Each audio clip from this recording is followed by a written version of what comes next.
भगवान बुद्ध के लाखों अनुयायी थे। उन्हीं में से एक पिछले कई सालों से रोजाना उनके आश्रम में जाया करता, उनके प्रवचन सुना करता, ध्यान लगाया करता और वापस चला जाता। यह सिलसिला ऐसे ही चलता रहा, मगर एक दिन यह अनुयायी आश्रम नहीं आया और उसके बाद उसने आश्रम में जाना ही छोड़ दिया। बाकी कई लोगों की तरह बुद्ध ने भी यह महसूस किया कि उसका नियमित आने वाला अनुयायी किसी वजह से अब आना बंद हो गया है। इस बात को कई दिन बीत गए। एक दिन बुद्ध अपनी भिक्षा मांगकर एक गांव के रास्ते से गुजर रहे थे। यह गांव दरअसल उसी अनुयायी का था जिसने अब आश्रम में आना छोड़ दिया था। बुद्ध उस अनुयायी के घर की तरफ चल दिए।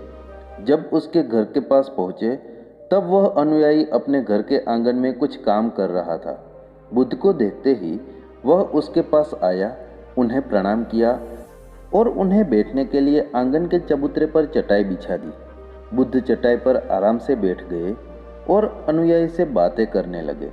बुद्ध ने पहले उस अनुयायी के स्वास्थ्य के बारे में पूछा और फिर पूछा कि उसके परिवार में सब कुशल मंगल तो है ना। अनुयायी ने कहा कि सब कुछ ठीक है, कोई भी अस्वस्थ नहीं है। बुद्ध ने उससे आगे पूछा, अगर सब ठीक है तो तुमने आश्रम में आना क्यों छोड़ दिया? अब अनुयायी ने थोड़ा सा शर्मिंदा होते हुए कहा, गुरुजी, मैं क्या करता, मेरे पास पहनने के लिए सिर्फ एक ही जोड़ी कपड़ा है और वह भी अब अलग अलग जगह से फट चुका है। उसमें कई जगह छेद हो गए हैं। अब आप ही बताइए, ऐसी हालत में मैं इतने सारे लोगों के सामने कैसे आता? बुद्ध ने उसकी तरफ ध्यान से देखा और पाया कि उसकी बातों में पूरी सच्चाई थी और उसके कपड़ों की हालत खस्ता थी।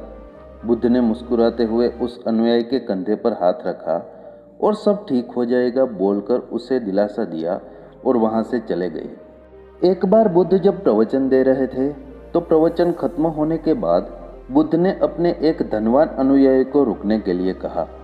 बुद्ध ने उससे कहा कि वह उनके गरीब अनुयायी को 2 जोड़ी कपड़े भिजवा दे। श्रीमंत अनुयायी ने वचन दिया कि वह अगले दिन जैसा उन्होंने कहा है वैसा ही करेगा। अगले दिन अपने वचन के मुताबिक श्रीमंत अनुयायी ने अपने नौकरे के हाथों न सिर्फ उस गरीब अनुयायी के लिए बल्कि उसके पूरे परिवार के लिए 2 जोड़ी कपड़े भिजवा दिए।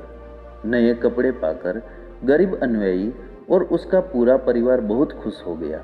अगले दिन से बुद्ध ने देखा कि वह अनुयायी फिर से आश्रम में आने लगा है। बुद्ध ने उससे पूछा कि अब तुम्हें कोई परेशानी तो नहीं है ना? अगर है तो बताओ। अनुयायी ने कहा, अब मुझे कोई तकलीफ नहीं है, बस कपड़ों की थी जो आपने हल कर दी। अब मैं बहुत खुश हूँ। बुद्ध ने अनुयायी से पूछा, अच्छा बताओ, तुमने अपने पुराने कपड़ों का क्या किया?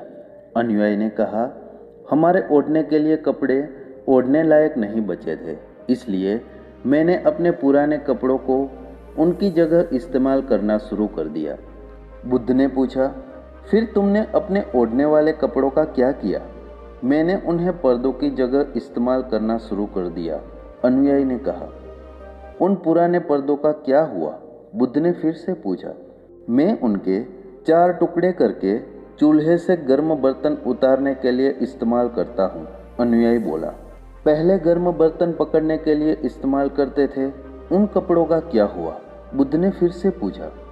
मैं अब उन्हें घर में पोछा लगाने के लिए इस्तेमाल करता हूँ। अनुयायी ने जवाब दिया। पुराने पोछे का क्या हुआ, वह भी बता दो। बुद्ध ने अगला सवाल पूछा। वह कपड़ा कुछ भी करने लायक नहीं बचा था, इसलिए मैंने उसके तार अलग कर दिए और उनसे दिया की बत्ती बना दी। इन्हीं बत्तियों में से एक बत्ती आज इस आश्रम में भी मैंने जलाई है, उसी की रोशनी में हम बैठे हैं। भगवान बुद्ध अनुयायी के जवाब से बहुत खुश हुए। उन्हें इस बात का काफ़ी संतोष हुआ कि उनका अनुयायी किसी भी वस्तु को अच्छी तरह से इस्तेमाल करता है और हर वस्तु की कद्र करता है। दोस्तों, इस कहानी को उन लोगों तक जरूर पहुंचाइए जो उन्हें आसानी से मोड़ने वाली वस्तुओं की कद्र नहीं करते और ज़रूरत से ज़्यादा लेते हैं, फिर बिना अच्छे से इस्तेमाल किए वेस्ट करते हैं या उन्हें फेंक देते हैं। दोस्तों, आज की यह कहानी आपको कैसी लगी हमें कमेंट बॉक्स में कमेंट करके ज़रूर बताइए। अस्तु। नमो बुद्धाय।